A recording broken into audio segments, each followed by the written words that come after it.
श्री गणेशाय नमः, श्री शंकराय नमः, श्री हनुमते नमः, श्री रामभद्राय नमः। आज का प्रसंग जनक जी की वाटिका, पुष्प वाटिका में श्री राम लक्ष्मण पुष्प लेने के लिए जाते हैं।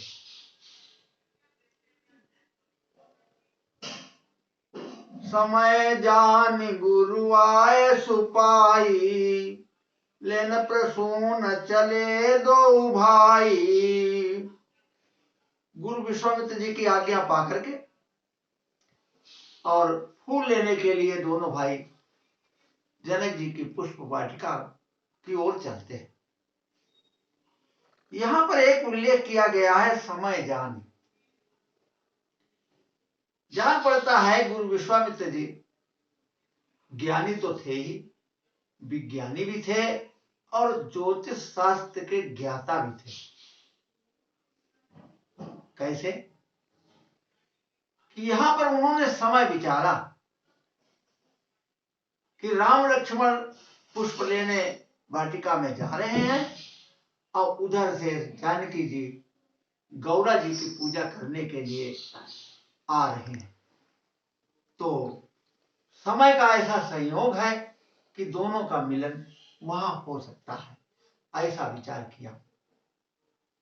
यही नहीं, जिस समय धनुष तोड़ने का समय आया उसी समय गुरु विश्वामित्र ने राम को आज्ञा दी, पहले नहीं।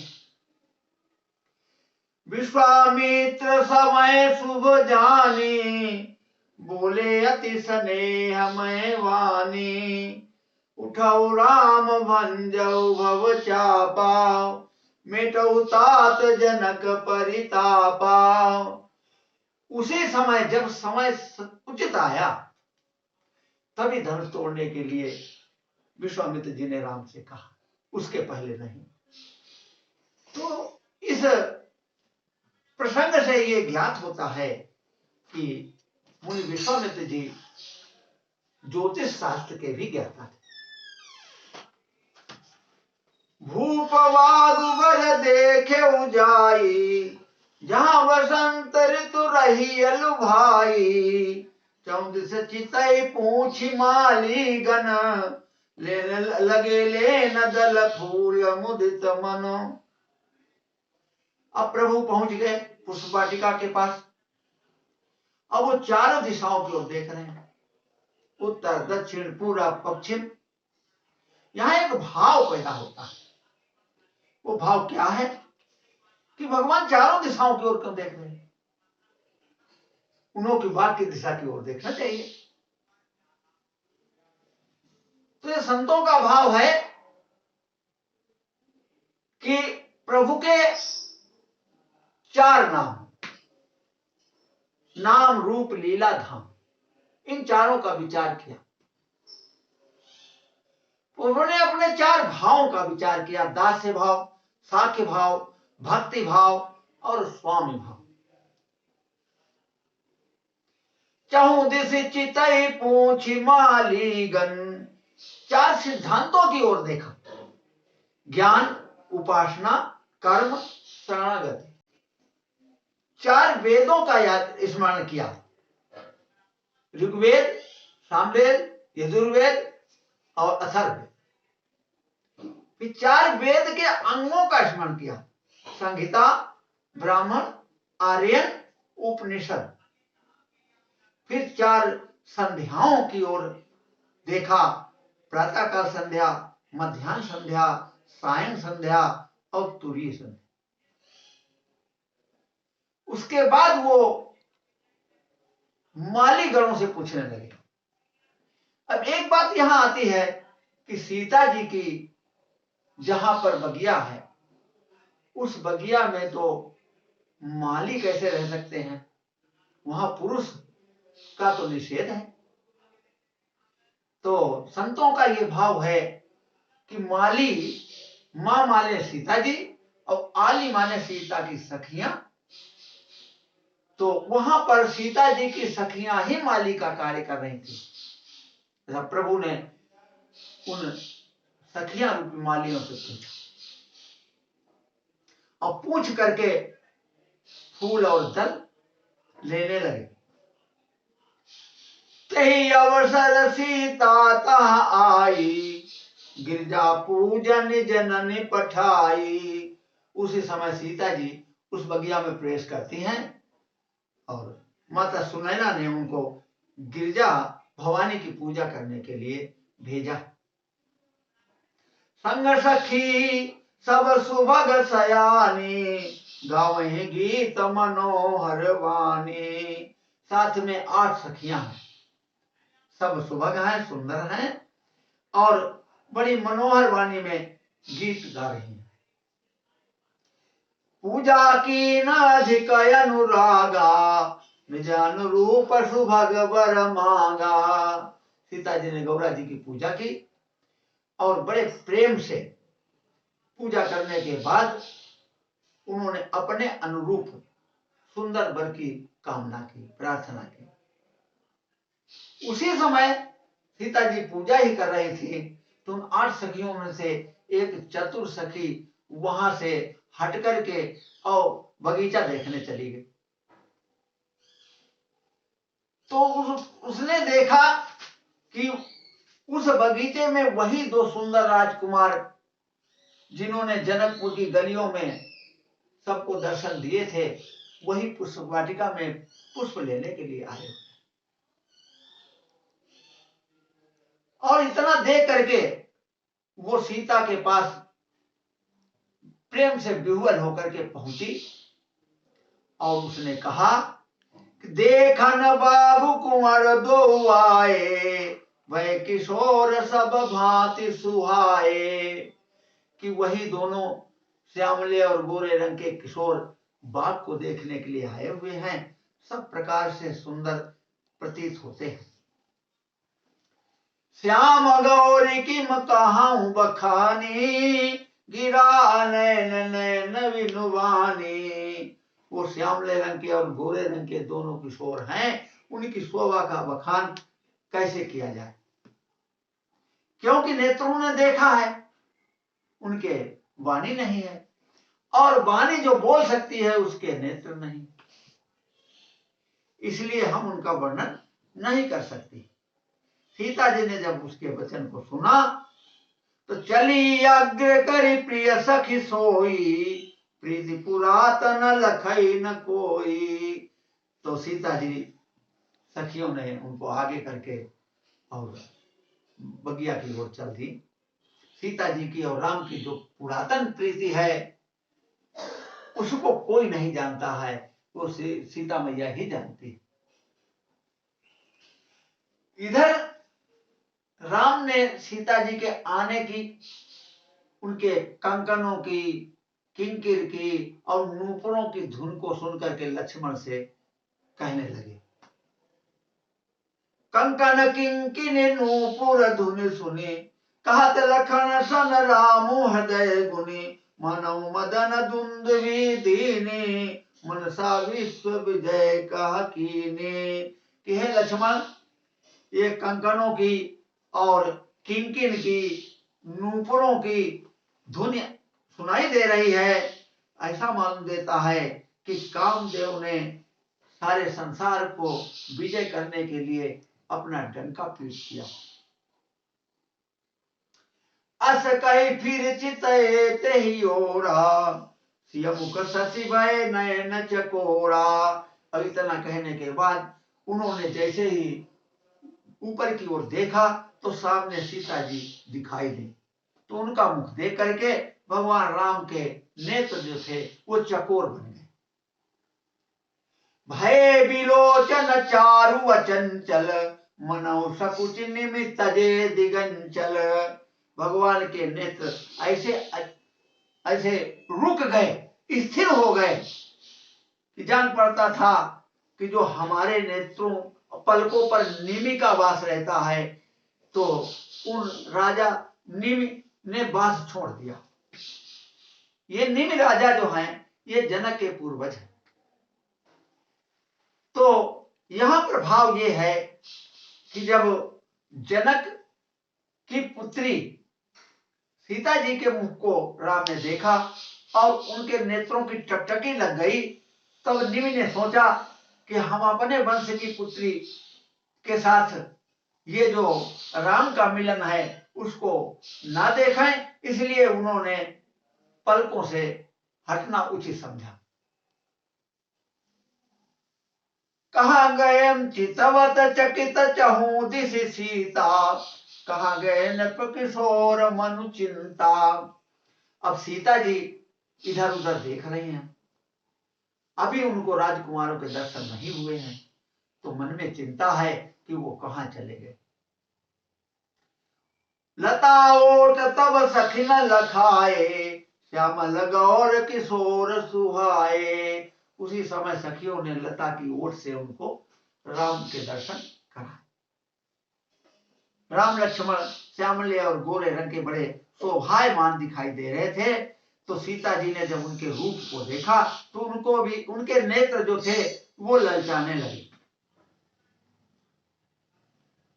थके नयन रघुपति छवि देखे, पलकिन हूं परिहरे निमेषे। सीता जी की भी पलकों से निमि ने अपना अधिकार हटा लिया और इनकी भी पलकें स्थिर हो गई राम के रूप को देखने के लिए। तो लता भवन ते प्रकट भय, ते अवसर दो भाई, निकसे जन जुग विमल विदु, जलद पटल बिलगाई। उसी समय कि लताओं के झुंड से दोनों भाई सामने आ गए तो ऐसा जान पड़ता था कि बादलों को चीर करके दो चंद्रमा प्रकट हो गए हों।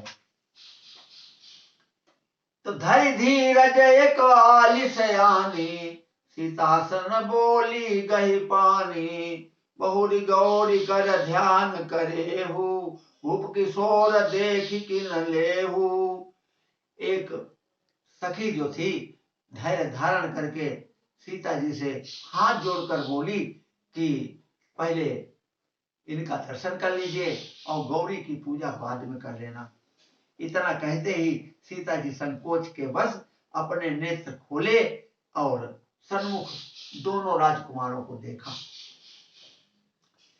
बड़े धैर्य के साथ श्री राम को अपने हृदय में धारण करके और पिता के वचन को स्मरण करके कुछ मन में चिंता हुई, शंका हुई कि कहां शंकर जी का कठोर धनुष और कहां ये कोमल राजकुमार।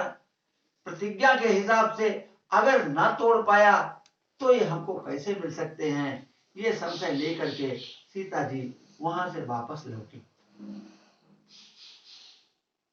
जब वापस लौट रही थी तो भगवान राम ने अपने मन में सीता जी की छवि को बैठा लिया।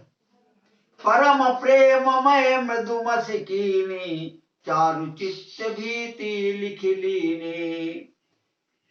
प्रेम की कोमल स्याही बना करके और अपने सुंदर चित्त में सीता जी का चित्र बना लिया। उधर सीता जी जो थी वो गौरा जी की पूजा करने के लिए दोबारा चली गई। तो पूजा करती हुई सीता जी कहती हैं, गई भवानी भवन बहोरी, बंडी चरण बोली कर जोरी। और चरणों की वंदना करके हाथ जोड़ करके सीता जी गौरा जी से कह रही हैं कि जय जय गिरिवर राज किशोरी, जय महेश मुख चंद्र चकोरी, जय गज बदन खड़ानन माता, जगत जनन दामिनी दुति गाता। यहाँ सीता जी ने भवानी के 3 रूपों का स्मरण किया।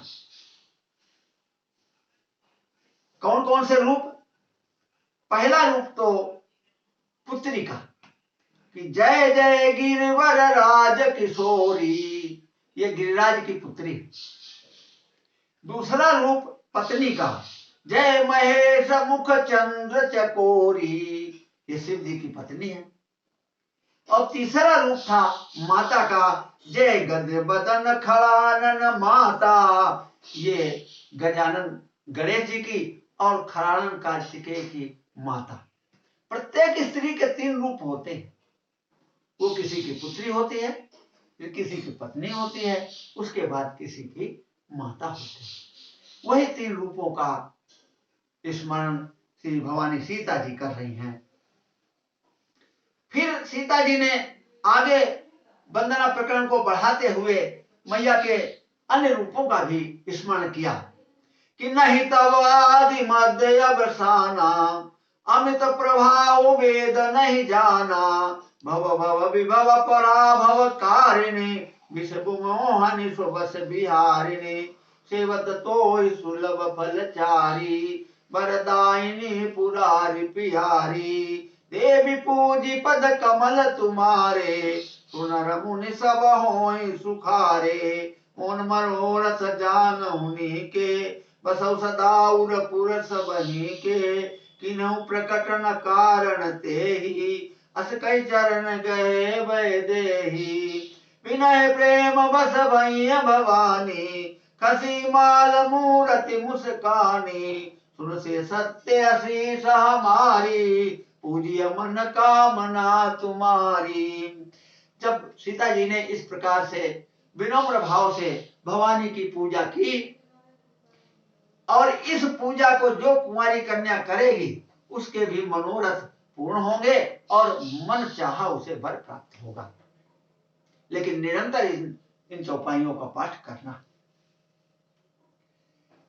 सीता जी ने भी भवानी की उपासना करने के बाद तो चरण पकड़ लिए। उसी समय सीता जी की विनम्रता को देख करके भवानी प्रेम के बस में प्रसन्न हो गई और उनकी मूर्ति जो थी वो मुस्काने लगी और उनकी गले की माला जो थी वो खिसक कर सीता जी के गले में आ गई। उन्होंने सुंदर आशीष दी और कहा कि जो तुमने अपने मन में कामना की है उसकी पूर्ति होगी। नारद का वचन जो है वो सत्य होगा, क्योंकि जो तुमने अपने मन में वर विचारा है वो तुम्हें अवश्य मिलेगा। कि मनु जाहि राच्यो मिलै सो वर सहज सुंदर सांवरो, करुणा निधान सुजान शील स्नेह जानत रावरो, यही भांति गौरी असीस सुनिसिय सहित हर्षित वली, तुलसी भवानी पूज पुनि पुनि मुदित मन मंदिर चली। जब गौरा जी से आशीर्वाद पा करके मनोवांछित फल की प्राप्ति होते देख करके सीता जी प्रसन्न मुद्रा में होकर के अपने घर की ओर चल। अब इधर भगवान राम भी अपने गुरु जी के पास पुष्प लेकर के जाने को तैयार हुए हैं। तो हृदय सराहत सियल नाई, गुरु समीप गवने दो भाई। सीता जी की सुंदरता की प्रशंसा करते हुए भगवान राम लक्ष्मण के साथ श्री गुरु जी के पास जा रहे हैं। राम कहा सब कौशिक पाही, सरल स्वभाव छुअत छन लाही। राम ने जो भी घटना फुलवारी लीला की थी वो सब भगवान विश्वामित्र जी को बताया, क्योंकि राम तो छल अपने हृदय में रखते ही नहीं, उनके पास छल है ही नहीं। जब श्री राम ने पुष्प और दल गुरु जी को दिए उस समय लक्ष्मण ने तो टोका कि प्रभु फल तो आपने लिए नहीं, लेकिन उस समय भगवान राम ने कुछ नहीं कहा। एक गुरु जी ने जब पुष्प और दल लिए और पूजा करने बैठे तो उन्होंने भी ये बात कह दी कि राम फल कहाँ है, फल तो लाए नहीं हो। तब राम ने कहा प्रभु फल देने का काम तो गुरु का है, फल तो सिर से थोड़े देगा। ये बात सुनकर के विश्वामित्र प्रसन्न हो गए और प्रसन्न होकर के उनको आशीर्वाद के रूप में फल दे दिया। सुफल मनोरथ होहि तुम्हारे, राम लखन सुनि भय सुखारे। कहा हे राम लक्ष्मण तुम्हारे मनोरथ सफल हो। ये सुनकर के दोनों भाई प्रसन्न हो गए। आज का प्रसंग इतना ही।